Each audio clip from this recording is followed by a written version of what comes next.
Malumunuz bugün yani bu cumartesi yani ayın 31'inde Allah'ın izniyle bizler Kur'an Nesli platformu olarak Hayat Namazla Güzeldir çalıştayını Batman Eğitim Kültür Merkezi'nde gerçekleştireceğiz Allah'ın izniyle. Bu çalıştayın her şeyden önce şimdiden hayırlara vesile olmasını Yüce Allah'tan temenni ediyoruz. Çalıştayımız başta bölge alimlerimiz, STK temsilci, İslami STK temsilcilerimiz, kanaat önderlerimiz olmak üzere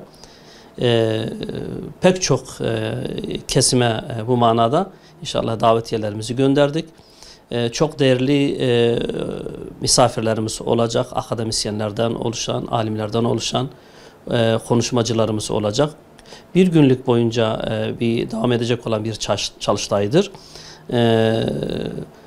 Bu çalıştayda biz toplumumuzun müptela olduğu, özellikle genç neslimizin müptela olduğu namazsızlık hastalığını inşallah masaya yatıracağız. Bunu alimlerimizle, akademisyenlerimizle, eğitmenlerimizle inşallah bunu dile getireceğiz. Bunun nasıl halledilmesi gerektiğinin yollarını, belki konuşma fırsatını orada bulacağız. Ve bu musibetin ortadan kaldırılması için neler yapılabileceğini inşallah orada konuşuyor olacağız. Biz öyle inanıyoruz ki dinimizin en önemli temellerinden olan namaz ibadetinin ehemmiyetini bir kez daha orada dile getirerek halkımızın dikkatine sunma imkanı bulacağız.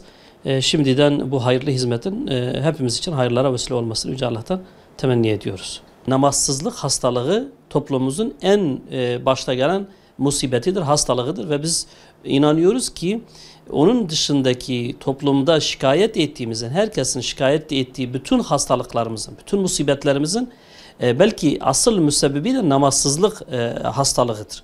Dolayısıyla namaz, bir toplumda namaz ibadeti eğer halledilirse biz öyle inanıyoruz ki toplum pek çok musibetten, müptela olduğu pek çok manevi hastalıklardan kurtulmuş olacaktır. Ve bunun çaresi de özellikle çocuklarımız, gençlerimizin bu ibadete alıştırılmasını sağlamaktır. Toplumumuzun dikkatine bunu sunmaktır. Bu amaçla, yani bu namazsızlık hastalığının toplumumuzdan kaldırılması amacıyla böyle bir çalıştayı yapmayı uygun gördük. İnşallah oraya gelen alimlerimiz, hocalarımız, seydalarımız orada belki farklı bir ufukla memleketlerine döndüklerinde bu işin hassasiyetini çok daha ileri bir derecede kürsülerinde, minberlerinde, vaazlarında toplumlara ne yapacaklar? Dile getirme imkanını bir kez daha bulacaklar. Biz bu niyetle bu hayırlı çalışmaya Kur'an Nesli platformu olarak bu çalıştayı yapmayı uygun gördük. Bu topluma belki yapılabilecek en önemli hizmet kanaatimizce bu topluma namazı sevdirmek, namazı öğretmek, namaz kılan bir toplumu oluşturmanın çalışmasını yapmaktır. Bundan daha hayırlı bir hizmet olamaz. Bu niyetle inşallah Teala böyle bir çalışmayı yapacağız Allah'ın izniyle.